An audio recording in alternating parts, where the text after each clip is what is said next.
Орон төрөг үзэгчдээ Монголын мэдээ телевиз цагийн урд мэдээллийн хөтөлбөрийн пүрэв гарагийн дугаараа эхэлж байна. Эхлээд та бүхэн өнөөдөр үзүүлэх зарим мэдээний товчтой танилцсан уу? Содон даржаа жимгийн нарыг эрүүдэн шүүсэн дүрсвчлэгтэй холбоотойгоор хүний эрхийн үндэсний комисс өнөөдөр мэдээлэл хийлээ. Шинжлэн баталсан шүүгчин эрх зүйн байдлын тухай хуулийн талаар ерөнхийлөгчийн намын эзэн дарга Энхолд мэдээлэл өглөө. Ирэх 5 дугаар сарын 15-наас нийслэл хотод түүхийн үрс оруулахыг хориглон бэлтгэл ажилтай холбоотой мэдээллийг хүргэх болно. Хүүхдийн хөгжлийг багаас нь тодорхойлбол мэрэгжлээ зөв сонгох боломж 3 дахин нэмэгддэг байна. Бүгд найрамд хятад улс Интерполын ерөнхийлөгч асан Мэн Хонгвэг авилгын хэрэгээр яллах гэж байгаагаа мэдэгджээ.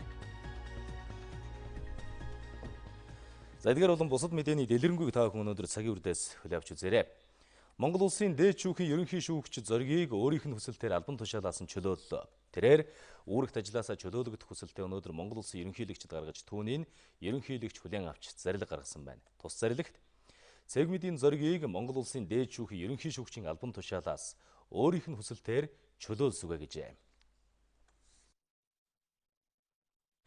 Монгол улсын ерөнхийлөгч Баттулга Монгол улсын ерөнхий прокурор Энх хамгаалан ерөнхий прокурорын орлогч Эрдэнэт нарыг албан тушаалаас нь огцрууллаа. Улсын ерөнхий прокурорыг шинээр томилогдох хүртэл хугацаанд түүний бүрэн эрхийг хэрэгжүүлж байхыг Монгол улсын ерөнхий прокурорын орлогч Амгаланбаатар даалгасан байна.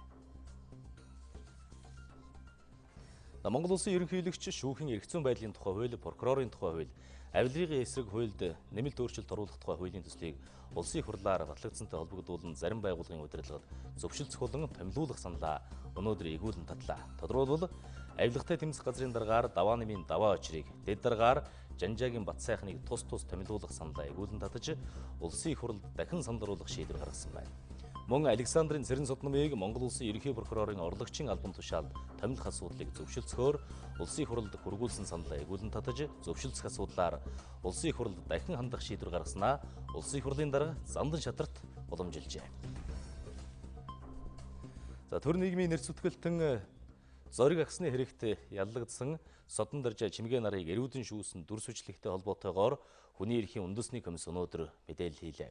Энэ бол анхны тохиолдол биш. Хууль хүчнийхэн сэжигтнийг эрүүдэн шүүж байгаа асуудлаар жил бүр улсын их хурлд дэлгэрэнгүй илтгэл гаргаж өгдөг байсан гэж хүний эрхийн үндэсний комиссийн гишүүд хэлж байна. Энэ тухай дэлгэрэнгүй мэдээг одоо үзүүлье.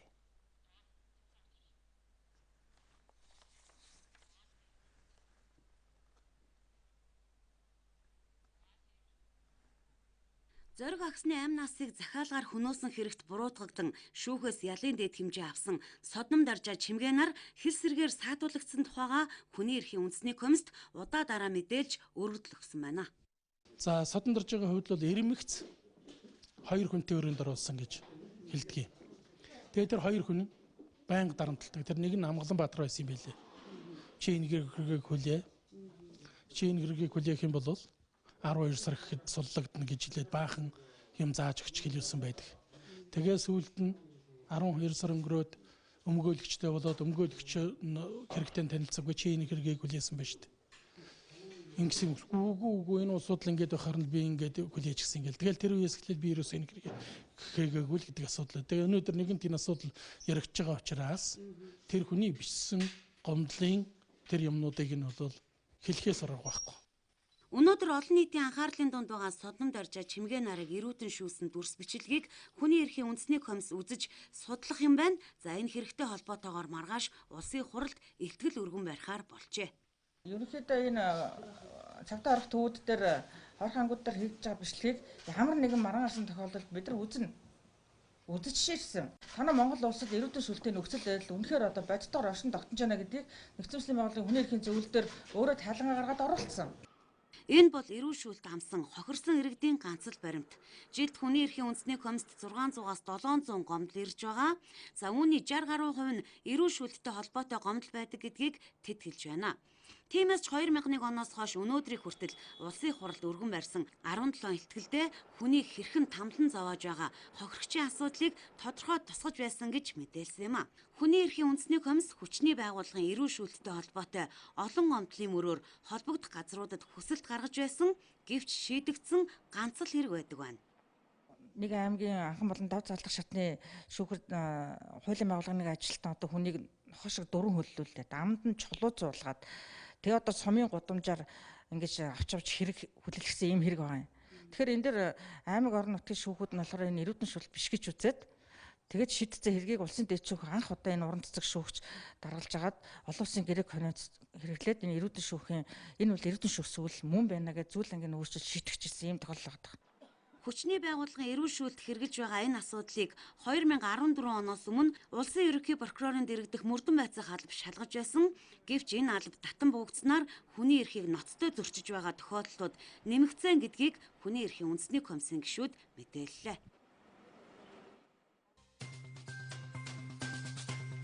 Баримт 2016 он шүүгэн шийдвэр гүйцэтгэх ерөнхий газрын харьяа цагдаа орох 461-р ангид хоригдож байсан ээг сонгоо архин дүүргийн Мөрдөн байцаагч им хулгайн гэмт хэрэгт холбогдуулан хүч хэрэглэн зодож хэрэг хүлээхийг шаардсан.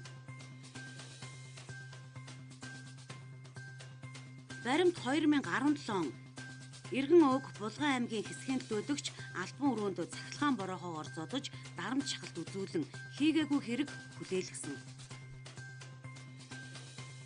Баримт 2018 он гадаад улсын иргэнийг нас барсан байхтай таарч цагдаад мэдээлсэн иргэнийг чи алсан өөр хэн алдаг юм худал мэдүүлэг өгч байна гэх зэргээр хэрэг тулгаж хувцсыг нь тайлж нүцэглэн цахилгаан бороохоо цэвэр усны саваар зохиж шүн унтуулгүй байцаасан байна. Дараа нь Улаанбаатар хот руу шилжүүлж цагдаа орох 461-р ангид 5 хоног хоржээ. Ийхүү эрүүдэн шүүж байх үед хэргийн холбогдогч олдсон тул суллсан байна.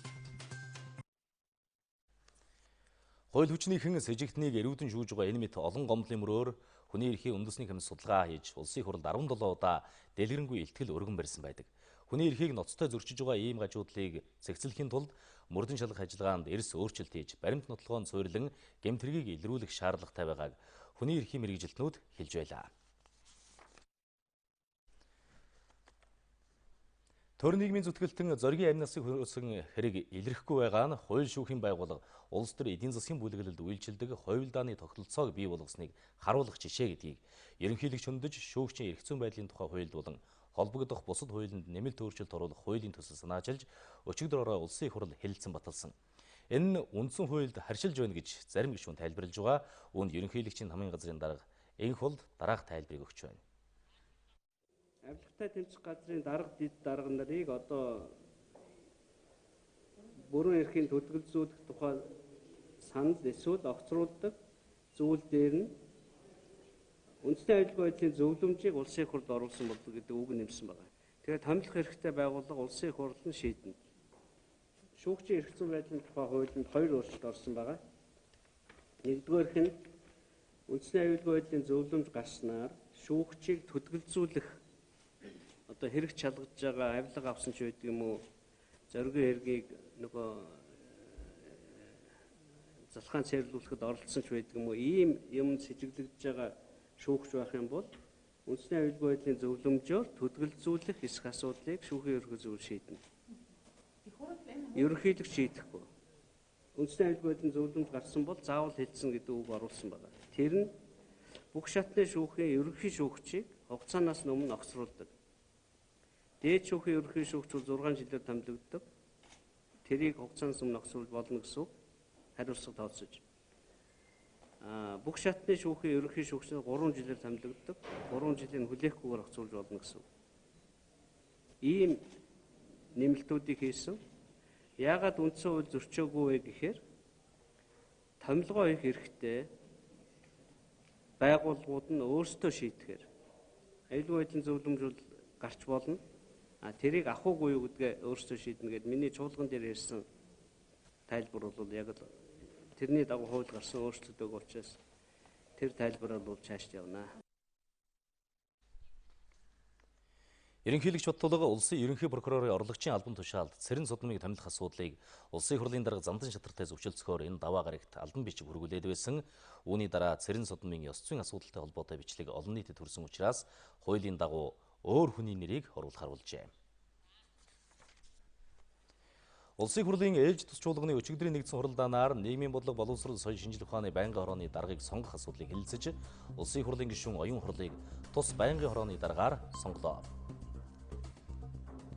Улсын хурлын гишүүн оюун хорол 1986 онд улсын багшийн их сургууль, 2003 онд Монгол улсын их сургуулийн хууль зүйн дээд сургуулийг төгсөж, 1985-аас 90 онд дунд сургуулийн багш, хичээлийн эрхлэгч, хувьсгал залуучуудын эвлэлийн хорооны дарга 1991-ээс 2000 онд Отхон тэнгэр их сургуулийн ректор, 2000-аас 2004 онд улсын хурлын гишүүн, 2004-өөс 2008 онд Отхон тэнгэр их сургуулийн ерөнхийлөгч, 2008-аас 2012 онд улсын хурлын гишүүн, 2008-аас 2009 онд улсын хурал дахь нийгмийн бодлого боловсрол соёл шинжилгээ ухааны байнгын хорооны дарга, 2011-аас 2014 онд Нэмийн ардчил Монголын эмэгтэйчүүдийн холбооны ерөнхийлөгч, 2008-аас 2019 онд Монгол-Ардын намын удирдах зөвлөлийн гишүүн, 2012-оос 2015 онд улсын хурлын гишүүн, улсын хурал дахь Монгол-Ардын намын бүлгийн дэд дарга, 2014-өөс 2015 онд байгаль орчин ногоо хөгжил аялал жуулчлалын сайд, 2016-аас 2017 онд улсын хурлын гишүүн, байгаль орчин аялал жуулчлалын сайдаар тус ажиллаж байсан бөгөөд боловсрол судлалын ухааны доктор, профессор, Японы улсын Сокко их сургуулийн хүндэт доктор, Орос улманы улсын аюулгүй байдал хамгаалалт эрх зүйн академийн профессор, шинжлэх ухааны академийн тэргүүлэгч гишүүн, Монгол улсын авиат багш юм байна.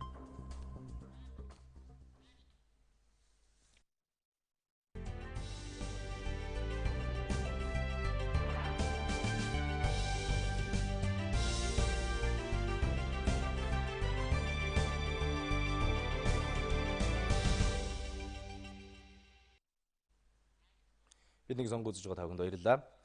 Ерөнхий сайдын ивэлдэр агаарын бохирдол ба эрүүл мэндийн сэдвт үндэсний чуулган боллоо. Улаанбаатар хотын агаарын бохирдол стандартаас 25 дахин өндөр. Энэ нь хүн амын эрүүл мэндэд олон сөрөг нөлөө үзүүлж байгааг чуулганд оролцсон эрдэмтдийн судалгаа нотолж байна. Жирэмсэн эмэгтэй утаанаас хол амьдрал эрүүл хүүхэд төрүүлнэ гэж иргэд ойлгодгоо. Харин нөхөн үрчхуй насны 520 эмэгтэйд 5 жилийн турш агаарын бохирдол хэрхэн нөлөөлж байгааг судлахад агаарын бохирдолтой орчинд амьдарч байсан л бол цусан дахь хүнд металл нь урагт нөлөөлдөг болохыг тогтоожээ. Тухайн хүүхдэд одоо агаарын бохирдол үр хөврөл явагдахаас эхлүүлээд хэрхэн яаж нөлөөлж байж вэ гэдгийг судалсан. За энэ судалгааны үр дүнд бол яах аргагүй одоо хүүхдийн жин өсөлт өндөрт бол нөлөөлж байна гэдэг судалгаа гаргаад ирсэн.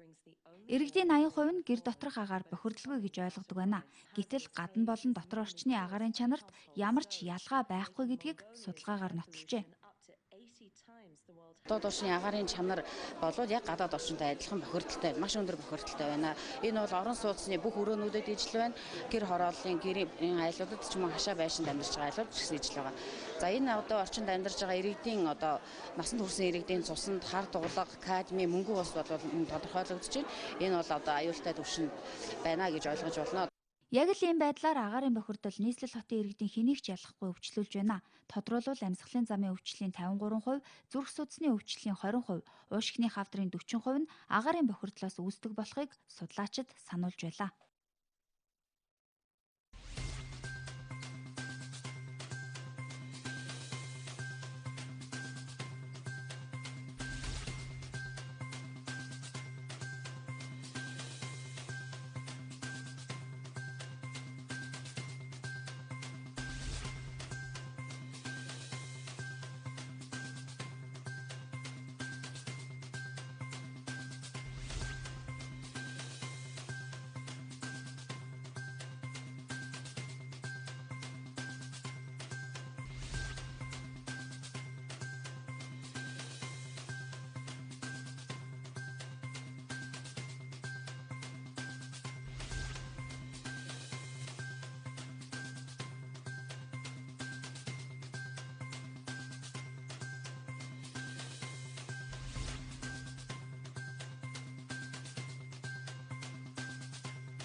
Энэхүү агаарын бохирдол хүний эрүүл мэнд төдийгүй улс орны хөгжил, нийгэм эдийн засагт сөргөөр нөлөөлж эхэлсэн. Тиймээс энэ асуудлыг шийдэх гарцыг эрдэмтэн судлаачид гадны экспертүүдтэй хамтран тодорхойлж байна. Нийслэл хотын иргэд ганцхан өвлийн дотор 1.2 сая тонн нүүрс ашигладаг. Харин шахмал түлшээр солиул хэрэглээ 600 мянган тонн болж буурна. Ингэснээр утаа шууд 40-50% буурах боломжтой гэж ерөнхий сайд ярьлаа. Бид нар бол боломжийг олгож өгч байгаа. Гал төлөхгүй ч хөлдөөд өгөх гэж хэлж болохгүй шүү дээ, тийм ээ? Нүүрсээ хачаад. Тэр оронд нь бид нар шахмал түлш бэлдээд нүүрс шиг бэлэн болгоод өгч байгаа. Нүүрсний үнэтэй нь адилхан. Нүүрсний үнээс арай хямдч өгж магадгүй. Тэр боломжийг одоо бий болгоод өгнө. Тэгээд захиргаад нь Шахмал түлш нэвтрүүлгийг гэр хорооллын иргэдийн 79% дэмжсэн гэсэн судалгааны дунд гарсан утааг бууруулахад бүх нийтийн оролцоо хамгийн чухал үүрэгтэй. Нийслэл хотод амьдарч байгаа бол 1.5 сая иргэний эрүүл мэндийн өмнө хариуцлагатай хандах ёстой гэж ерөнхий сайд санууллаа. Түүхийн нүүрс түлж байгаа хүмүүстэй, пүүз түлж байгаа хүмүүстэй, моторын тосон төвбүү хийгээд төвбүү дэвтэж байгаа түлж байгаа хүмүүстэй бид нар бүгдээрээ тэмцэх ёстой. Энэ жил одоо бид утаагүй болох байх гэж бодож байгаа. Утаагаа 30-40%-аар багасгана. Нобелийн их тайвны шагналт эрдэмтэн Кирк Смит агаарын бохирдлыг шийдэх хэд арга танилцуулсан 1.5 сая хавтгай дөрвөлжин километр нутаг дэвсгэртэй Монгол улсын хүн амын 50-аас илүү хувь нь нийслэл хотод амьдарч байна. Энэ төвлөрлийг сааруулах нь агаарын бохирдлыг шийдэх нэг гарц гэсэн юм а. Дели, Бээжин, Хонконг зэрэг дэлхийн томоохон хотуудтай харьцуулахад Улаанбаатар утаанаас салах бүрэн боломжтой гэж би бодож байна. Ингэхдээ гэр хорооллын иргэдийн дулааны их үүсвэрийг хэд хэд аргаар шийдэж болно. Тухайлбал халаалтын давхар шахуурыг ашиглах нь гэр сууцанд илүү үр дүнтэй. Байшин сууцуудад хийм болон цахилгаан халаагуурыг ашиглах нь зохимжтой.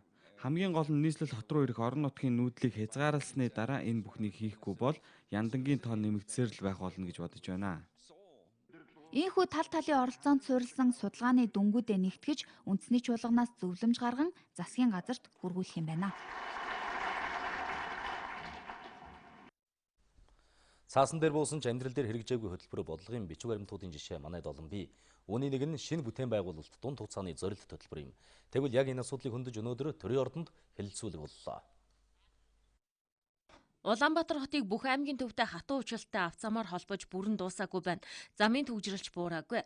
Гэтэл дид бүтцийн чиглэлд хийсэн ажлын биелэлтийг зам тээврийн хөгжлийн яам хангалттай гэж дүгнэж байна. Тэгвэл үндэсний хөгжлийн газрын 60% та биелсэн гэж дүгнэж байна. Энэ бол нэг л жишээ. Зөвхөн нүүрснээс хамааралтай, уулгаагаас хамааралтай энэ эдийн засгийн энэ буруу тогтолцоо. Гэт энэ олон зүйлүүд өнөөдөр биднэрт мэдрэгдэж байгаа учраас тийм ээ энэ ядуурд мэдрэгдэж байгаа учраас энэ хөтөлбөрүүдийн үр дүн ер нь бол маш бага хувьтай хэрэгцээ гэж хувийн хвшлэгийн бид бол үзэж байгаа. Шинэ бүтээн байгуулалт дунд хугацааны хөтөлбөр 2010-аас 2016 онд хэрэгжсэн. Энэ хугацаанд 100 мянган айлын орон сууц ашиглалтанд орсон ч 100 мянган яндан алгуулж чадаагүй. Шинэ галц хороолол тэгээ түүрх хороол гэдэг ингээд нэг 7000 8000 айлын орон сууцны хороолуудын төслүүдийг энэ үйл хөдлөх хөрөнгөөр барьсан үнд цаасны 2 дахь зах зээлийг ажилуулсан замаар хөрөнгө оруулалтын гаднаас оруулж ирж ингээд хэрэгжүүлэх тийм санал бэлдсэн. Тэрийг сая би одоо хурлын энэ ажлын хэсгийн хэмжээнд гаргаж ир тавьж энийг шийдвэрлэж ажиллах санал төвшүүлээ. Энэ бол дэмжигдэнэ гэж бодож байна. Хот хөдөөгүй үйлдвэржилтийг дэмжинэ гэсэн чинь үр дүн нь 6 жилийн хугацаанд 20% биелэлттэй гарчээ. Улаанбаатар хотод 2014 оноос хойш ажилгүйдлийн түвшин нэмэгдсэн. Бодлого хөтөлбөр гаргадагч салбар хоорондын уялдаа холбоо байхгүй байгааг дээрх үр дүн харуулж байна. 2014 онд Монгол улсын их хурд хөгжлийн бодлого төлөлтийн тухай хууль баталсан. Хөгжлийн бодлого төлөлтийн тухай хууль батлагдсан гэнэ өнөөдөр бас ингэ бодлогууд нь уялдж байна, уялдахгүй байна. Хөгжлийн бодлого төлөлтийн тухай хуулиа өшөө сайжруулъя. Энэ хөгжлийн бодлого төлөвлөлт, хөгжлийн бодлогын хэрэгжилтэн дээр тийм үү хяналт тавьдаг тийм үү энийг одоо хэрэгжүүлдэг тодорхой бүтцийг бий болгоё. Манай улс сүүлийн 25 жилд урт богино хугацааны 500 гаруй хөтөлбөр бодлогын баримт бичиг баталсан. Үүнээс 130 гаруй нь л хэрэгжсэн байна. 7 хоногоос ахуулаад ерөнхийдөө одоо энэ хөтөлбөр төлөвлөлтүүд 25 жилийн ингээд одоо уялдуулах юм зүйлүүд хийгдэн 23 ажлын хэсэг гарцаа ажиллаж байгаа. Тэгэхээр энэ дээр хамтдаа нэг арай урт хугацаагаар алс хитэ харъя. Тэгээ тэрэн дээр тулгуурлаж техник эдийн засгийн үндслүүдтэй тэрэн дээрээ тулгуурлаж яаж санхүүжилт босох уу гэдэг схемтэй байхгүй болохгүй. Хэрвээ Монгол улс баталсан хөтөлбөр бодлогын баримт бичгээ хэрэгжүүлсэн бол утаа арилж хот хөдөөгүй иргэдэн ажилдаа орлоготой дид бүтэц сайтай байх үжээ. Цаашдаа ийм цаас үйлдвэрлэхгүйгээр бодлогоо тууштай барьж төр хувийн хвшил нь уялдаа холбоотой ажилдаг байх нь чухал. Мөн эргээд хариуцлага тооцдог байх хэрэгтэйг хэлэлцүүлэгт оролцогчид хөндөж байлаа.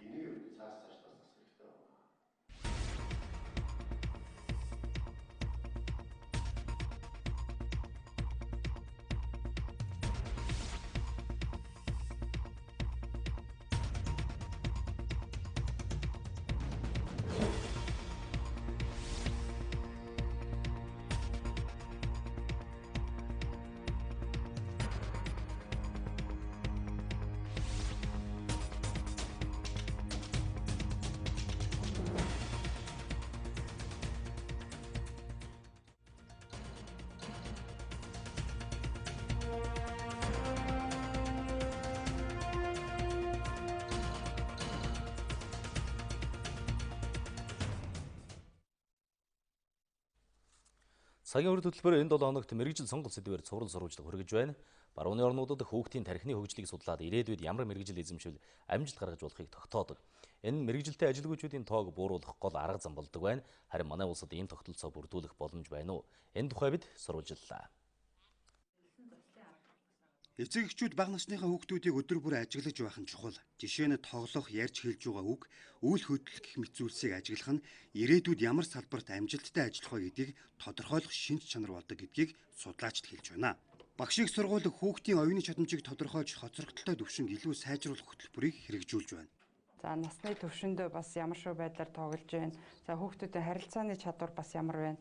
Ганцаараа тоглоод байна уу? Эсвэл хоорондоо бас харьцаж тоглож байна уу? Ингээд маш олон зүйлүүдийг энэ тоглоомын тоглож байгаа байдлаас нь ажиглаж болдог л доо. За зэмдэшгүй энэ зургийг сайн ажиглаарай. Хоёр машин мөргөлдөөд нэг хүн толгойн гэмтээд эмнэлгийн машин ирээд эмнэлэг рүү явж байна. Харин нэг хүн болохоор цагдаад мэдүүлэг өгсөн. Бусад хүмүүс нь гайхаад зогсож байна. Ажил мэргэжил сонголттой бол яаж холбогдож байгаа хонголтолбогдож болох вэ гэхээр мэдээж хүүхдүүд маань аль болох эрт онцлогоо хийх нь л болж чухал тийм ээ. Хүүхдийн хөгжлийг багаас нь зөв тодорхойлж чадвал мэрэгчлээ зөв сонгох боломж 3 дахин нэмэгддэг болохыг судлаач тогтоожээ. За мэрэгжил сонголт гэдэг бол маш чухал. За бид өнөөдөр 4 болон 12 дугаар ангийн сурагчид ирээдүйд юу н ямар мэрэгжил эзэмшихээр төлөвлөж байгаа тэр тухай бид сонссон байгаа. Би ирээдүйд эмч болохыг хүсдэг. Бид болоод яг бага ангийн багш болохыг хүсдэг. Тийм цэрэг хүн болох дуртай болохоор уйсх болох гэж цэрэг хүн болох талаараа мэрэгжил сонгосон. За миний сонгосон мэрэгжил болохоор хөрөнгийн бирж ер нь бол зах зээл тал дээр энэ болохоор одоо өнөөгийн нийгэмдэр дэлхийд даяараа даяарчлагдж байгаа буюу маш эрэлттэй бизнесмен болох буюу маш сайн эрэлттэй мэрэгжил болж чадна гэдэг утгаас нь би энэ мэрэгжлийг сонгосон байгаа. Гэр бүлийн оролцоо бол байгаа. Ээж аавын хэлж байгаа зүйлс бол байгаа. Гэтэ ер аль болох өөрийнхөө сонирхлыг дагаад өөрийнхөө мэрэгжлийг сонгох гэж бодож байгаа да. Бага ангийн сурагчид ихэвчлэн түгээмэл мэрэгчлүүдийг нэрлэж байгаа нь суур мэдлэгийг дээшлүүлэх хэрэгцээ шаардлага байгааг харуулж байгаа юм. Харин бага ангийн багш ярихдаа хүүхдийн хүмүүжил төлөвшил гэдэг юм бол маш чухал л да. Хүүхдүүдээс анализ судалгаа аваад үзэхэд хүүхдүүд болгон байна ерөөсөө янз янзын мэрэгжил сонгодог. За энэ дээр хамгийн олон санал авж байгаа мэрэгжил сонгож байгаа юм бол багш болно, зохион бүтээгч болно, эмч болно гэсэн ийм саналууд бол маш их байдаг. Эцэг эхчүүдийн дунд түгээмэл байдаг ойлголт бий. Онцол сурч байвал ямар ч мэрэгжил сонгосон хамаагүй. Аль эсвэл хүүхдийнхээ хүсэл сонирхолд таараагүй мэрэгжлийг хүчээр эзэмшүүлэхийг эрмэлзэх тохиолдол гардаг. Харин ирээдүйд мэрэгжлээ зөв сонгох нь доктортой ажиллах, илүү мэрэгших, хөдөлмөрөө үнэлүүлэх зэрэг олон давуу талтай. Тиймээс эцэг эхчүүд хүүхдээ зөв мэрэгжил сонгоход нь өсвөр наснаас нь зааж зөвлөх бус бага балчраас нь эхлэн судалж тогтоох хэрэгтэйг судлаачид зөвлөж байна. Анагаахын шинжилгээ ухааны үндэсний их сургуулийн эрдмийн сургууль өнөөдөр нээлттэй хэлээ. Тус сургууль Монголд анх удаа магистрийн сахим сургалт толгож эхэлсэн. Эмчнэр цаг наргүй ажилдагч гэлээ. Нийгмийн дэвшил, технологийн дэвшилтэй ойртуулж тасралтгүй суралцж байх ёстой. Энэ хэрэгцээг хангахад сахим сургалт чухал нөлөө үзүүлнэ гэж тооцож байна. Мөн гадны оюутнуудад сахим хөтөлбөрөөр хүргэхийн тулд англи хэл дээр сургалтын материалаа хөрвүүлсэн. Өөрөөр хэлбэл дэлхийн 236 орны 103 сая хэрэглэгчтэй систем ашиглан сургалтыг амжилттай явуулж эхэлсэн анхны бие даасан сахим сургууль болон хөгжиж байна. Сургалтын хөтөлбөрийн хүрээнд төлөвлөгөө боловсруулж түүнийхээ дагуу хичээлээ заах нь багшийн үндсэн үүрэг. Гэтэл багш нар үүргээ дутуу биелүүлж байгаа нь судалгаагаар ажиглагджээ. Учир нь сонгуулийн хооронд ажиллах, аль нэг төсөл хөтөлбөрөд өгнөлт тайлан гаргаж өгөх гээд үндсэн үүргийнхээ зэрэгцээ туслах ажил дайчлагддаг байна. Тиймээс багш нарын ачааллыг бууруулах шаардлагатай байгаа юм. Нэг багш 7 хоногт дунджаар 19 цаг ажилдаг. Түүнийхээ 85 орчим хувийг үндсэн үүргээ биелүүлж буюу хичээлээ заахад зарцуулдаг байна. Энэ бол олон улсын дундаж тооцоол юм. Гэтэл Монголын багш нарын цагийг тооцож үзэхэд 37 орчим хувийг л хичээл заахад зарцуулдаг. Үлдсэн цагаа элдв цаас бүглэж таглах, тайлан бичих зэрэг ажлуудаар булуулдаг байна. Орон нутг болгон багшийн хөгжлийн хөтөлбөр, математик хөтөлбөр, IQ хөтөлбөр ч гэдэг юм ингээд маш олон хөтөлбөрүүдийг өөрсдөө баталж, эрдээ хурлаараа баталж хэрэгжүүлдэг. Гэх мэтлэнгээр ингээд нөгөө тухайн нэг ажил нь нэг хүн дээрээ нэг юу гэдгийг ачаал өгөхгүй бүр олон ажил тал талаас ороод ирэхээр ерөөсөө багшийн үндсэн ажлыг хийх боломжгүй ингээд ийм нөхцөл байна.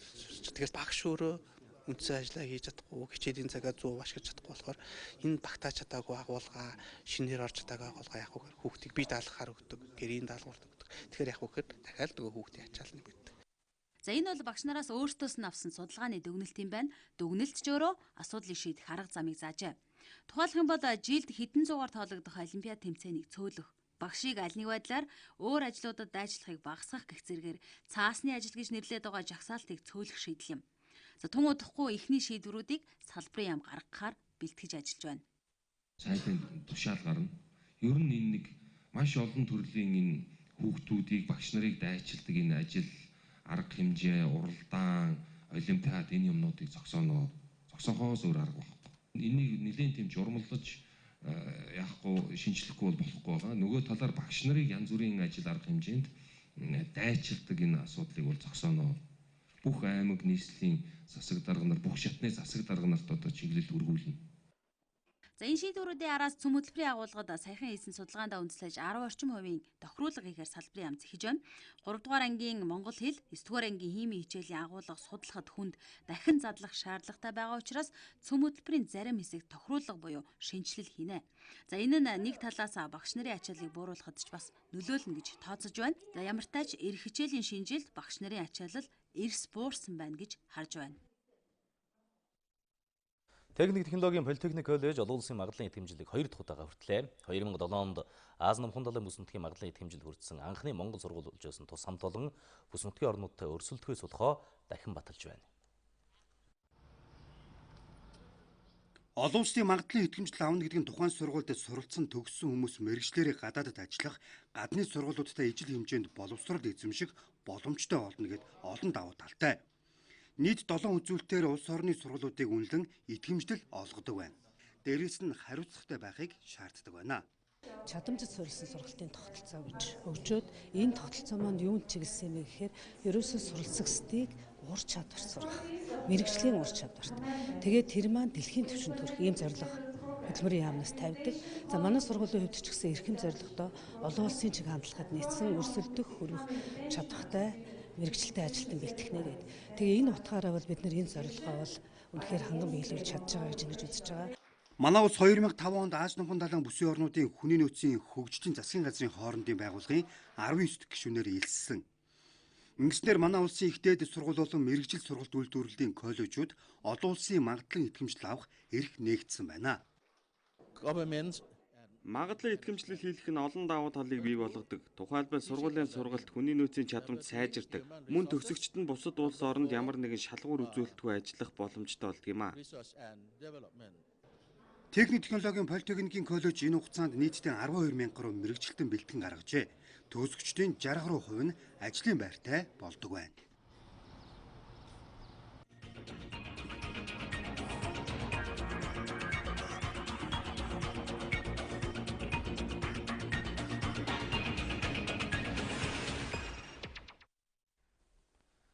Хөтөлбөр эдийн засгийн болонгаар үргэлжилж байна. Сүүлийн үед санхүүгийн байгууллагад шинэ төрлийн үйлчилгээ нэвтэрч байгаа. Жишээ нь хэмэл оюун ухаан, блокчейн технологид суурилсан зээлийн үйлчилгээ хүчээ авч байна. Одоо ухаалаг утастай хүн бүр өөрийн утсандаа аппликейшн суулгаад 2 сая хүртэлх төгрөгийн зээлийг авч болдог болсон. Энэ бол дэвшил, гэхдээ иргэдийн дунд эргэлзээтэй зүйл олон байна. Энэ тухай тодруулахаар Батбаяр студид ажиллаж байна. Тэгэхээр ер нь одоо гар утсаараа зээл авна гэдэг бол шинэ үйлчилгээ. Шинэ юм болгоны ард маш олон эргэлзээ байдаг тийм ээ. Жишээ нь зөвхөн гар утасны аппликейшнаар зээл авч болох уу? Ямар ч барьцаагүйгээр одоо ингээ зээл авчиж болж байгаа юм уу? Аль эсвэл одоо зээлээ авчгаад буцаагаад одоо аппликейшн устгахчвал яах вэ гэх мэтлэн олон асуулт иргэдийн дунд байна. За тэгэлгүй ах. Гар утасны аппликейшнээр зээл олгодог энэ үйлчилгээ бол мэдээ цоо шин зүйл. За өмнө нь бол иргэд ламбарданд очиж алтай мөнгөний одоо гар утас гэх мэт үн хүрч болох зүйлээ барьцаалаа жижиг зээл авдаг байсан бол одоо ингээд ерөөсөө гар утасны аппликейшнээр өөрсдөө зээл авчиж болж байгаа юм. За энэ нь бол барьцаагүй онлайн гэж ийм дэвшилтэй талууд байгаа ч гэсэн энэ бол мэдээж зээл бол зээлдэгчээс мэдээж санхүүгийн хариуцлага шаардна гэдгийг маш сайн анхаарах хэрэгтэй. За энэ гар утасны аппликейшн болгоны ард бол банк ус санхүүгийн байгууллагууд байж идэг. За банк ус санхүүгийн байгууллага мэдээж санхүүгийн зохицуулах хороонд бүртгэлтэй тусгай зөвшөөрөл авсан. Тэнд бас үйл ажиллагаагаа хянуулж явдаг ийм учиртай байгаамаа. За санхүүгийн зохицуулах хороонд одоогийн байдлаар бол цахим төлбөр тооцоо мөнгөн гуйвуулгын үйл ажиллагаа эрхлэх тусгай зөвшөөрөлтөй 26 банк ус санхүүгийн байгууллага бүртгэлтэй байна. Гэхдээ энэ 26 банк ус санхүүгийн байгууллага нь бүгд бас тийм гар утасны аппликейшны үйлчилгээ эрхэлж ийн үгүй бол бас үгүй. За гэсэн ч гэсэн одоо ер нь бол энэ гар утасны аппликейшнээр зээл олгодог явагддаг үйл ажиллагаа цар хүрээгээ уламт хэлсээр байгаамаа. Зээлийн үйлчилгээг идэвхжүүлэхийн өмнө тухайн банк санхүүгийн байгууллага нь хэрэглэгчийнхаа мэдээллийг маш наривчлалтаар бүртгэж авдаг байгаа. За ингэснээр иргэн таны мэдээлэл зээлийн мэдээллийн санд орж байна гэсэн үг. За зээлийн мэдээллийн санд одоо хэрэглэгчийн одоо зээлийн түүхийг одоо ямархуу байдлаар бүртгэдгийг одоо танилцуулъя.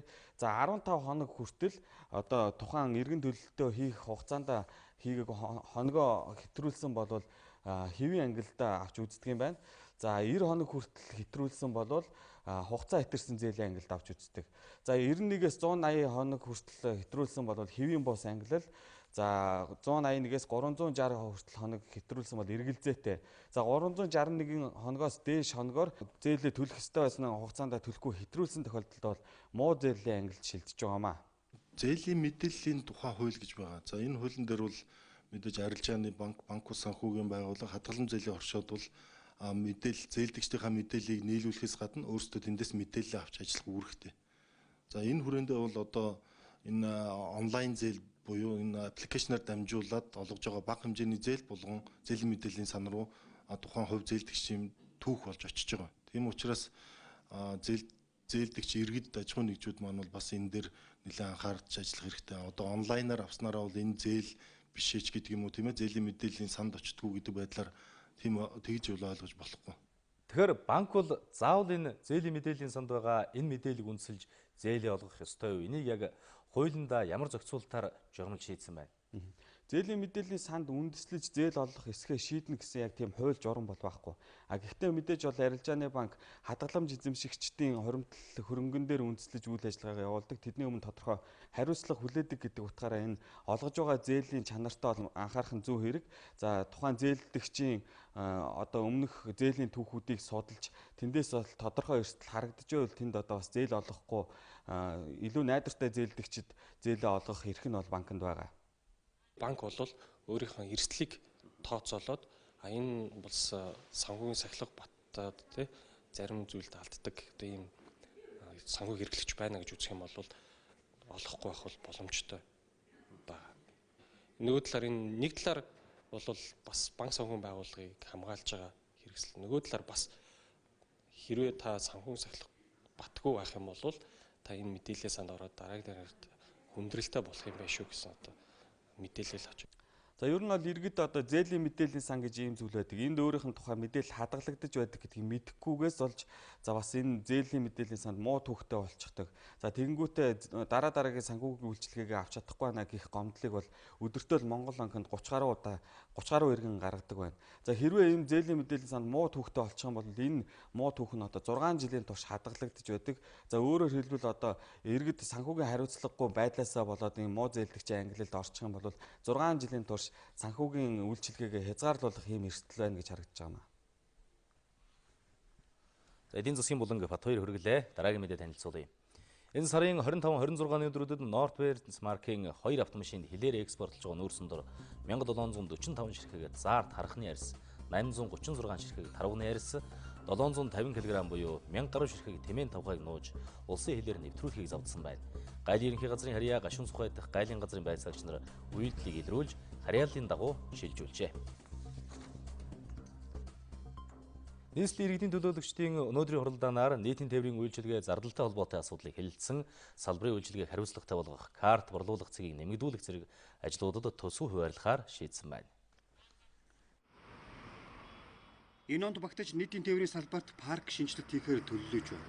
Манайх гаднаас тухайн улсад олон жил явсан илэгдэл хоригдол ихтэй автобус оруулж ирдэг нь тээврийн салбарт хамгийн их хүндрэл үүсгэж байна. Өнөөдөр дэлхийн хотууд тээврийн салбартаа онцгой анхаарч мянган хүнд ноогдох тээврийн хэрэгслүүдийн зохист харьцааг харгалзан нийтийн тээврийн бодлогоо хэрэгжүүлж байна. Нийслэл Улаанбаатар хотод мянган хүнд 254 тээврийн хэрэгсэл ноогдож байна. Гэтэл нийт тээврийн хэрэгслийн дунд эзлэх нийтийн тээврийн хэрэгслийн тоо жилээс жилд буусаар байна. Иргэд бэлэн мөнгөөр зорчих автобуснууд цагийн хуваарийн дагуу үйлчлэхгүй байх зэрэг зөрчлүүд их гарч байна. Ийм зөрчлийг арилгахын тулд эхний ээлжинд карт цэнэглэх цэгүүдийн тоог нэмнэ. Мөн хяналтын тогтолцоог сайжруулахаар ажиллаж байгааг мэдээллээ. Хариуцлага үүргийг тодорхой болгох, хариуцлагатай оцох механизмыг бас ойлгомжтой болгох, зам дэд үтсийн хөгжлийн асуудал ярьдаг. За тэгээд цааш нь ямар зохицуулт хийх гэдэг асуудлыг ярьдаг мөртлөө яг энэ асуудлыг хариуцсан үндсэн бүтэц, үндсэн чиг үүрэг бүхий мэрэгжлийн байгууллагагүй нийслэл явж ирсэн. Энэ онд нийслэлийн төсвөөс нийтийн тээврийн салбарт 73 тэрбум төгрөг төсвөлжээ. Төсөв олголцтой уялдуулан ажилчдыг хариуцлагын системд шилжүүлэх, дагаад иргэдийн аюулгүй тайван зорчих нөхцөлийг сайжруулна гэж төлөвлөж байна.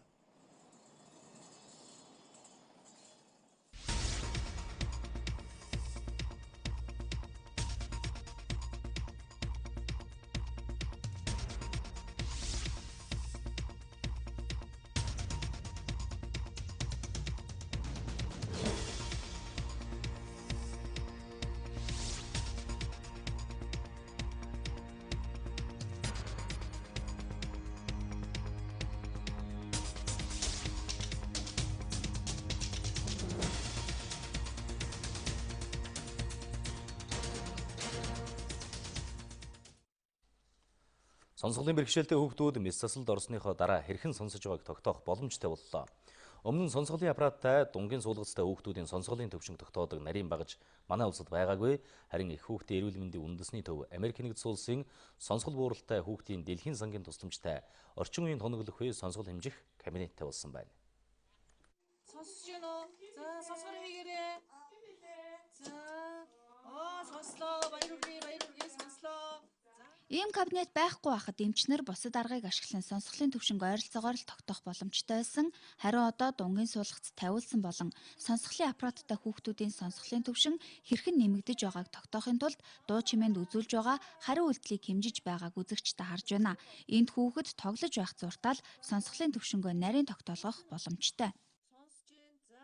Урд өмнө бол ашиглагдаж байгаагүй Монгол Улсын хувьд. За дээр нь дунгийн суулгацтай болон сонсголын аппаратаа хүүхд хэрхэн сонсож байгаа төвшинг бол тодорхойлох боломж олгодог юм даваа талтай шинэ арга байгаа. Өрн дунгийн суулгацын алгаа маань хэл яриа сонсголоор хэл яриа хөгжүүлэх хаалгаа байдаг учраас яг бидний нөгөө сонсох ёстой төвшин дээр хэвийн сонсч ир тэр хүүхд сонсгол хэл яриаг хөгждөг. Тэгэхээр тэр давтамжууд дээр ингэж тодорхойлж өгдөгөрөл даваа талтай байгаа. Хүүхэд төрснөөс хойш 3-6 сарын хооронд сонсгол бууралтыг нойшилж 2 нас хүрэхээс өмнө дунгийн суулгац тавьж хөгжлийн бэрхшээлтэй болохоос сэргийлдэг. Хэрвээ үүнээс хоцорвол хүүхэд хилд орохгүй хөгжлийн бэрхшээлтэй иргэн болно гэсэн үг. Тиймээс Монгол улс 2012 оноос нярайн сонсголыг шалгаж эхэлсэн байдаг. Өнгөрсөн онд 30 мянга орчим хүүхэд сонсголоо шалгуулах шинжилгээнд орсноос 2 мянга орчим нь хүнд болон хөнгөн хэлбэрийн сонсгол бууралттай байжээ. Монгол улс сонсгол бууралтыг эрч чатанд нь оншлон мэс заслын аргаар эмчилдэг. Ийм кабинеттай болсноор эмчлүүлсэн хүүхдүүдийн сонсгол хэрхэн сайжирсныг нарийн тогтоох боломжтой болж байгаа юм а. Засгийн газраас энэ жилийг эх орон чухалдан авалтын жил болгон зарласан энэ хүрээнд дотооддоо үйлдвэрлэсэн 77 бүтээгдэхүүний жагсаалтыг салбарын сайдад өнөөдөр танилцуулсан мөн эрдэмтэд өөрсдийн бүтээсэн 150 гаруй инновацийн бүтээгдэхүүнээр үзүүлэн гаргасан байна. Гэзний өвчлөлөөс өрчлөн сэргийлэх бүтээгдэхүүнийг монголчууд хийжээ. Элгэний өвчтэй хүмүүст энэ бүтээгдэхүүнийг уулгаж туршилт хийхэд дотор байгаа их хэмжээний бохирдол нь мэдэгдэхүйц хэмжээгээр багасан цэвэрлэгдсэн байна. Яг үүн шиг чихрийн шижин өвчтэй хүн зориулсан уловч, уур амьсгалын өөрчлөлтөд төсвөртэй буудаан үр зэрэг, байгаль дэлхийн хүний эрүүл мэндэд тустай бүтээгдэхүүнүүдийг манай эрдэмтэд үйлдвэрлэжээ. Ингийн хоормогноос, тарагнаас, тэрний хөрөнгөн дотор байгаа их олон төрлийн бактериуд байгаа энэ дотор. Тэр бактериуд дотроос бол хамгийн ашигтайг нь сонгон шалгаруулах замаар гаргаж авсан гэж бид түргэнсэн шүү дээ. Энэ бол их цаг шаардсан, их төвчээр шаардсан ийм ажил. Ингээ манай хамт олон бол энийг гаргаж яваад технологийн хэрэгжүүлээд технологийн шугамыг бий болгоод өөрийнхөө дарааны компани дээр ингээд өнөөдөр төрийн хөлн худалдан авалтанд ялангуяа цэцэрлэгийн болон сургуулийн хүүхдийн үдийн хоолнд хэрэглэх боломж байна уу гэдгийг танилцууллаа. Эрдэмтний хийж байгаа инновацийн бүтээгдэхүүнийг үйлдвэрлэлд нэвтрүүлэхэд хөрөнгө төсөв шаардлагатай байдаг. Биеийн чадхыг сайжруулдаг хүнсний бүтээгдэхүүнүүд байна. Олон төрлийн бүтээгдэхүүнүүд байна энд. Одоо тэгэхээр ховор намдан нэг ховор дэлхийд нэг ховор болсон ургамлыг одоо шилэн савнд ургуулж байгаа, тэрнийг сэргээж байгаа тийм бүтээлүүд ч байна. Ер нь ингээд үзэхээр бол салбарын өргөс маш их байна. Дотоодын үйлдвэрлэлийг хөгжүүлэхийн тулд тухайн бүтээгдэхүүнийг сурталчлан таниулах шаардлагатай. Үүнд санхүүгийн дэмжлэгээс гадна таниулан сурталчилж олон нийтэд хүрэхэд иргэн бүрийн оролцоо чухал гэдгийг ч мэрэгжилтэнд хэлж байлаа. Улсын филармоны Баян Монгол жаз найрлын 50 жилийн ойн тохиож байна. Монголд эстрад урлагийг хөгжүүлэхэд хувь нэмрээ оруулсан энэ хамт олон жаз хөгжмийн төрлөөр уран бүтээлээ тойрогдохоор онцлогтой. Тэд Цагийн хөгжмийн сургуулийн сонсогчдод зориулж тоглолт хийлээ. Эстрадын Баян Монгол чуулга гэвэл үзэгч та сайн мэднэ. Энэ байгууллага сүүлийн жилүүдэд Орос, Америк, Африкийн жаз урсгалыг хөгжүүлсэн байна. Манай үндэсний баталгааны сургууль дээр одоо Монгол Улсын филармоны Баян Монгол чуулга маань одоо хүрэлцэн ирж одоо өөрсдийнхөө уран бүтээлээс одоо хөгжиж байгаад маш их таатай байна. Баян Монгол чуулга маань бол өөрөө бол одоо Монголд бол нэлээд нэр хүндтэй хамгийн одоо номер хоц хөгжимчд байдаг гэж боддог. Тэгээд энэ дээрээс нь бол Баян Монгол чуулга бол өөрөө эстрад одоо жаз одоо тийм юугаар бол маш онцлогтой. Баян Монгол жаз найрлын хөгжмийн удирдаачаас нь эхлээд уран бүтээлчдийн тэн хагас нь Цагийн хөгжмийн сургуулийн төгсөгч юм байна. Хөгжмийн хурдаг бүсээ. Хойсаа гэж. Тэгээд ондаахыг бас тэгж байна. Дуучин намрууд илүү гоё санагдав. Өөрөө турбаа өгсөн. Өсөөд Баян Монгол тэгээд их аяас тэгээд 50 жилийн баярын мэнд хүргэж. Баян Монгол жаз найрал нь Баян Монгол чуулга нэртэйгээр 1968 онд байгуулагдаж 1969 оны 7 дугаар сарын 10-нд анхны тоглолтоо хийж байсан юм. Тэр үеэс эхлэн өнөө хүртэл уран бүтээлээ тасралтгүй үргэлжлүүлж хагас 100-ны төвхийг бүтээжээ. Тэд ойн баярынхаа хүрээнд Цагийн хөгжмийн сургууль дээр тоглосон шиг шинжлэх ухаан технологийн их сургууль, Монгол Улсын их сургуулийн оюутнуудад ч мөн тоглолтоо хүргэнэ гэж байлаа. Бид та бүхэнд анхаарал татсан үйл явдлын мэдээллүүдээс үргэлээ. Үргэлжлүүлэн олон улсын мэдээлэл сургах орчуулагч редактор Ариун Чимэг студид ажиллаж байна. Орой минь төргий. Орой минь төргий. Тэгэхээр Британи Европын холбооноос гарах хэсэг тухай асуудал бол олон улсын анхаарлын төв тавиар байсаар байна. Энэ тухай мэдээлэлээр дэлгэрүүлээд эхлэх үү. За өчигдөр орой Их Британий парламентод санал хураалт тулсан байгаа. Энэ санал хураалтаар ер нь ямар үр дүн гарав гэдэг мэдээллийг эхлээд үзүүлээ.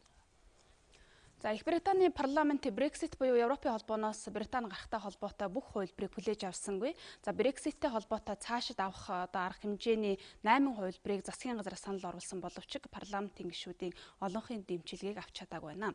За Британи улс Лиссабоны гэрээний дагуу Европын холбооноос гарах албан ёсны тов энэ сарын 29-нд буюу маргааш болно. Гэхдээ Британийн парламент Brexit-ийн гэрээг 2 удаа дэмжээгүйгээс Европын холбоо Британи гарах хугацааг хойшлуулахаар шийдвэрлээд байгаамаа.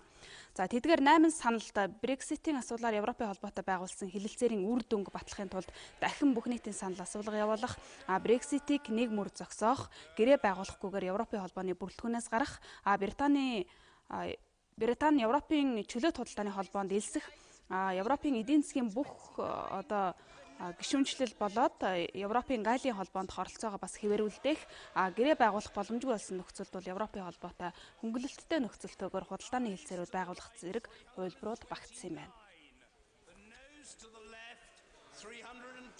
Өнөөдрийн парламентын хэлцүүлгээр нааштай үр дүн гараагүй ч засгийн газрын хэлцээ хийж тохирсон хэлцээр бол хамгийн зөв сонголт шүү. Ямар ч тохиролцоонд Европын холбооноос гарах гэрээ багтах ёстой. Гэрээг парламентаар батлуулах нь засгийн газрын бодит хүсэл эрмэлзэл юм. Иймд парламентын бүх гишүүдийг ирээдүйн харилцаагаа ямар байхыг бодолцож шийдвэрээ гаргахыг уриалж байна. Парламент ямар ч шийдэлд хүрэхгүй нь тодорхой байна. Энэ засгийн газар ерөнхий сайд улс орныг засаглаж чадахгүй байна. Иймээс улс төрийн хямралыг арилгахын тулд бүх нийтийн сонгуулийг хугацаанаас өмнө явуулах ёстой. Тус улсын парламент ерөнхий сайд Тереза Мэйгийн Европын холбоотой байгуулсан Brexit-ийн гэрээг дэмжихээс 2 удаа татгалцсан. 1-р сарын 15, мөн 3-р сарын 12-нд Британий парламент Европын холбооноос улс орноо гаргах тухай гэрээг хэлэлцээд хоёуланд нь эсрэг санал өгсөн. За Британий хууль тогтоох байгууллага гэрээг сойрхон баталгаас 2 удаа татгалцсантай холбогдуулаад Европын холбооны 27 гишүүн орны эрх баригчид Брюссел хотод саяхан уулзахдаа Brexit-ийн хугацааг боломжит 2 хувилбараар хойшлуулах шийдвэрт хүрсэн юм а. За Британий парламент Брюсселтэй зөвшөлдсөн гэрээний төслийг сойрхон баталсан нөхцөлд 5-р сарын 22 хүртэл хэрвээ батлахгүй бол 4-р сарын 12 хүртэл Brexit-ийг хойшлуулахар болоод байна. За ерөнхий сайд Тереза Мэй өчигдөр орой парламентод санал хураалт болохоос өмнө хэрвээ өөрийнх нь консерватив нам Brexit-ийн гэрээг дэмжих юм бол хугацаанаас өмнө албан тушаалаа өгч огцорно гэдгээ мэдгдсэн. За одоо Британий парламент цаашид хэрхэх төлөвлөгөөгөө хэлэлцэж байна. Хамгийн олон дэмжлэг авсан хувилбарыг эх 7 хоногийн одоо баасан гарах дахин хэлэлцэж магадгүй гэдэг юм товыг бас өгч байна. Хятадын коммунист намын Сахилга Батын хороо Интерпол буюу олон улсын цагдаагийн байгууллагын ерөнхийлөгч асан Мин Хонгвэг авилгын хэрэгээр яллах гэж байгаагаа мэдэгдэж байна. За түүнийг Хятадын коммунист намаас хөөж бүх албан тушаалаас нь чөлөөлж цол хэрэгмийг нь хураасан байна. Олон улсын цагдаагийн байгууллагыг удирдах Франц улсад амьдарч байсан Мин Хонгвэг өнгөрсөн оны 9-р сарын сүүлээр Хятадын тал баривчилж улмаар авилгын хэрэгээр буруутгаж байгаагаа зарласан. За баривчлагдсныхаа дараагаар Мин Хонгвэ Интерполын ерөнхийлөгчөөс огцрох хүсэлтэд гаргасан. Хятадын коммунист нам Минг албан тушаалаа уруулан ашиглаж төсвийн хөрөнгийг гэр бүлийнхээ тансаг амьдралд зарцуулсан гэж буруутгаж байгаа юм байна. За одоо 65 настай Мин Хонгвэг Хятадын авилгатай тэмцэх ажиллагааны хүрээнд шалгагдаж коммунист намаас хөөгдсөн сүүлийн өндөр албан тушаалтан болж байгаа гэдгийг хэвлэлүүд нь онцолж байна. За Мингийн эхнэр нь одоо Франц улсаас улс төрийн оргонол хүсэж тус улсын хамгаалалтанд байгаа юм байна. За тэрээр саяхан нөхрийнхөө хэргийн талаар Хятадын төрийн тэргүүнтэй ярилцаж хэргийг нааштайгаар шийдэхэд дэмжлэг үзүүлээч гэж одоо Францын ерөнхийлөгчөд захидал илгээсэн юм байна. За сая Ши Жинпиний Францад хийсэн айлчиллийн үеэр энэ асуудал яригдсан эсэх нь бол одоогоор тодорхойгүй байна. За Мин Хонгвэ 2016 оны 11-р сард Интерполын ерөнхийлөгчөөр сонгогдсон анхны хятад хүн болсон. За хуулиар бол тэрээр 2020 он хүртэл уг албыг хаших байсан юм а. За хятадын шүүх түүнийг гин буруутай гэж үзвэл бүх насаар нь 20 хял өгч магадгүй байна. За өчигдөр орой Нэгдсэн үндэсний байгууллагын аюулгүй зөвлөл Сирийн хүсэлтээр яаралтай хурал зарлан хурлуулсан байна. За дэлхийн улс орнууд эзэмшлийн хувьд маргаантай колони өндөрлөгийг Израилийн газар нутаг гэж хүлээн зөвшөөрсөн шийдвэрт нь дургуутслаа илэрхийлж байгаа учраас аюулгүй зөвлөлийн хуралдааны үеэр Америкийн нэгдсэн улсын байр суурийг дэмжих улс бол байгаагүй. Бүгд Вашингтоныг буруутгасан байр сууриа илэрхийлжээ. Сая даваа гарагт Америкийн нэгдсэн улсын ерөнхийлөгч Дональд Трамп Израиль улс 1967 онд ойролт орнуудын дайнаар Сириэс булааж авсан колони өндөрлөгийг Израилийн газар нутаг гэж хүлээн зөвшөөрч тогтоолд гарын үсэг зурсан юм а.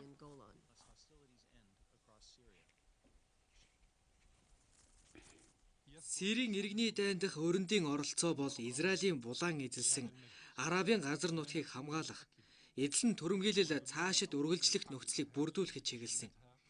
Энэ бол гэмт хэрэг. Америк болон түүний холбоотнууд улс төрийн зорилгоо биелүүлэхэд бүх талын арга хэрэгслийг ашиглаж байна. Аюулгүй зөвлөлийн хурал дээр Америкийн нэгдсэн улсын байнгын төлөөлөгч Сир Израилийг тусгаарладаг бүсэд Сирийн цэрэг байрлаж гал зогсоох хэлцээрийг зөрчсөн учраас Израилийн өөрийгөө хамгаалах эрхийг хамгаалах үүднээс бол Вашингтон ийм шийдвэр гаргасан гэж тайлбарласан байна. За гэвч аюулгүй зөвлөлийн бусад гишүүн улс орнууд тэр дундаа Британи, Оросын холбооны улс Америкийн шийдвэрийг эрс эсэргүүцжээ. За тэдний хувьд бол Америкийн энэ нэг талыг барьсан шийдвэр олон улсын хууль болоод аюулгүй зөвлөлийн тогтоолуудыг зөрчсөн гэж үзэж байна. За Израиль нь 1967 оны ойролт орнуудын дайнаар колонийг Сириэс булаа авч 1981 онд өөртөө нэгтгэсэн юм байна. Гэхдээ Нэгдсэн үндэсний байгууллагын аюулгүй зөвлөлийн 497 тоот тогтоолд үүнийг хүчингүй тооцсон байдаг төдийгүй Сир улс колонийг өөрийнх нь газар нутаг гэж үздэг юм байна. Америкийн нэгдсэн улсын Boeing компани 737 Max 8 загварын онгоцонд засвар хийхээр шийдвэрлэж байна. За сүүлийн 5 сарын хугацаанд Boeing-ийн 737 Max 8 загварын 2 онгоц осолдож 300 гаруй хүний амь нас хохирсон. Мөн сүүлийн өдрүүдэд олон улсад ашиглагдаж байгаа Boeing-ийн яг энэ загварын онгоц бас ослын болт хийсэн тохиолдол ойрхон бүртгэгдэж байгаамаа. За иймд тус компани удирдлага Boeing 737 Max загварын нисэх онгоцны хяналтын системд өөрчлөлт оруулахар болсон байна. За энэ засвар шинжилтийн хүрээнд өмнө нь аюулгүй байдлын нэмэлт тохиргоо байсан программыг анхааруулгын систем болгон өөрчилөх юм байна.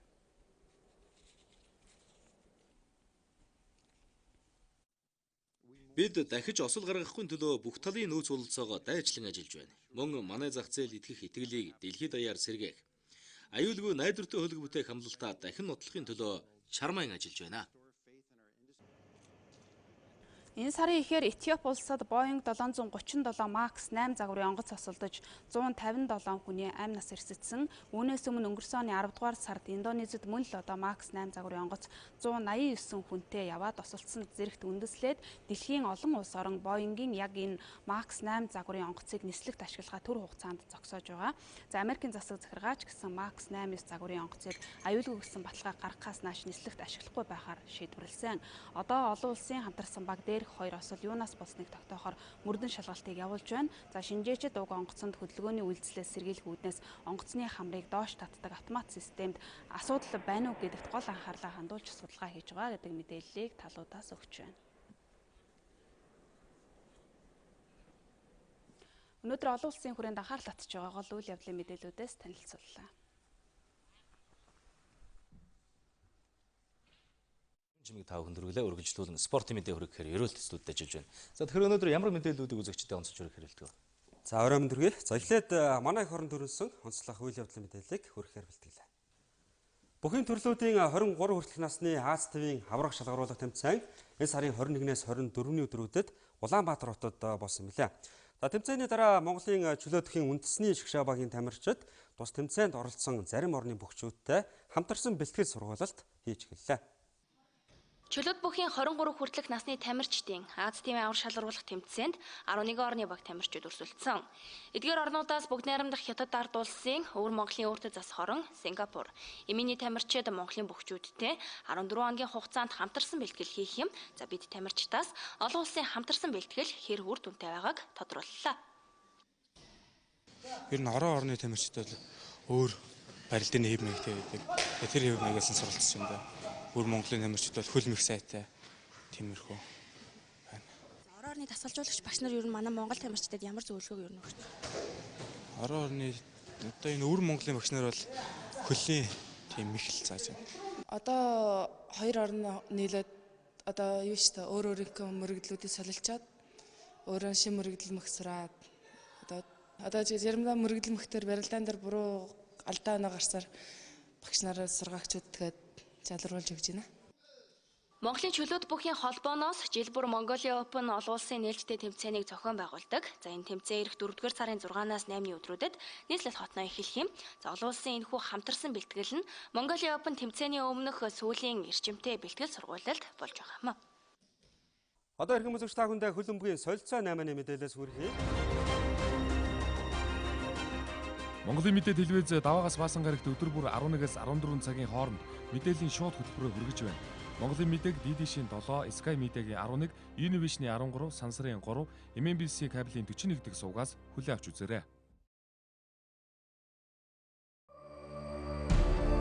Монголын мэдээ телевизийн тойм тайлбар хөтөлбөр 2017 оны 3 дугаар сарын 25-наас нэвтрэж эхэлсэн. Хөтөлбөрөө даваагаас баасан гарагт 18 цагаас үзэгч танд шууд хүрч байна. Тухайн өдөр их оронд болоод олон улсад өрнөсөн үйл явдлуудаас олонний анхаарлыг татсан онцлог 3-5 үйл явдлын эргэн тойронд тоймчид мэдээллийг бэлтгэн хүргэж байна. Үйл явдал хэрхэн өрнөв? Үүнтэй холбоотойгоор өмнө нь юу болж өнгөрсөн?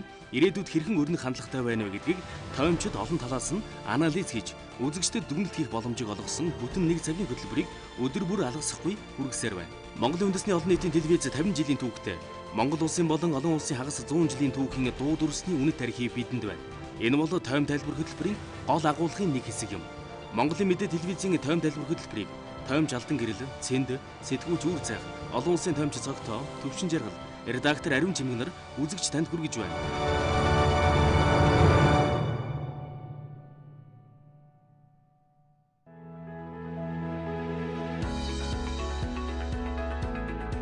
Монголын мэдээ телевизийн орон нутгийн мэдээ хөтөлбөр Монгол орны 21 аймагаас өөрийн тусгай сурвалжлагч нарынхаа газар дээрээс нь бэлтгэсэн мэдээллийг бодиттой шуурхаагаар үзэгч та бүхэнд хүргэх болно. Анхангаа аймаг дахь сэтгүүлч анх манлай.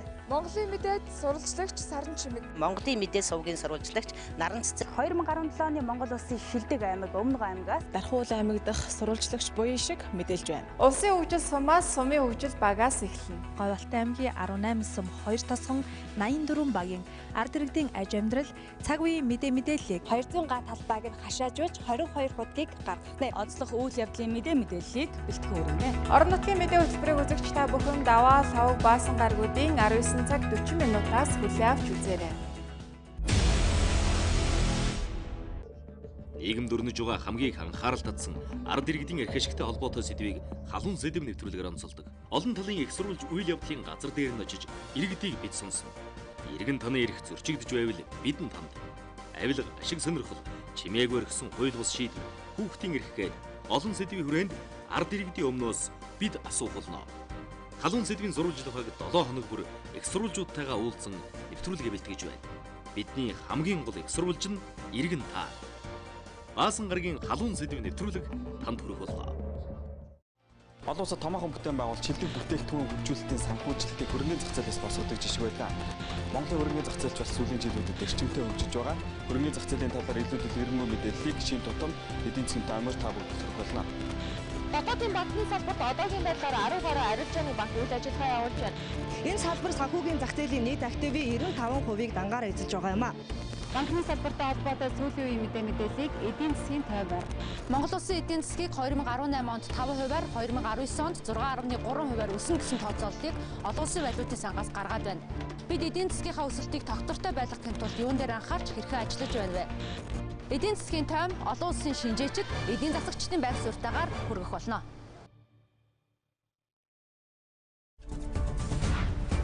Дэлхийн тахны улс төр нийгэм эдийн засгийн Монгол улсын гадаад бодлого олон улсын харилцаатай холбоотой онцлог үйл явдлуудыг одоо бүтэн дайны үеийн бүтээлийн одоо цорын ганц үлдэгдэл болон Солонгос яваа.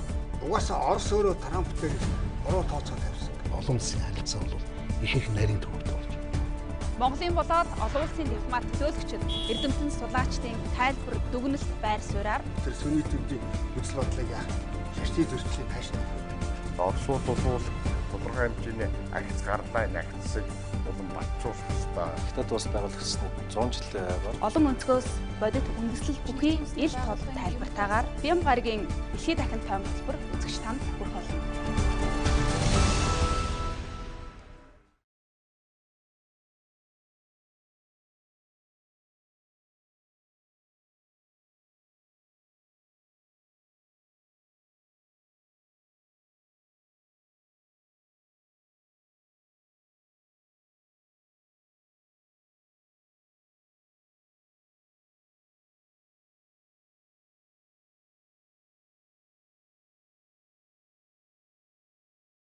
Та бүхэндээ өнөөдөр бэлтгэсэн спортын мэдээ сурвалжлага хүргэлээ. Спортын мэдээлэлээс ерөөл та бүхэн танилцууллаа. Одоо үргэлжлүүлэн та бүхэн орой өдрүүдийн нийт нутгийн цагаагаарын мэдээ хүлээн авна.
Эрхэм үзэгчдээ бид та бүхэн цагийн хөтөлбөрийн пүрэв гарагийн дугаараа хүргэлээ. Анхаарлаа хандуулсан та бүхэнд баярлалаа.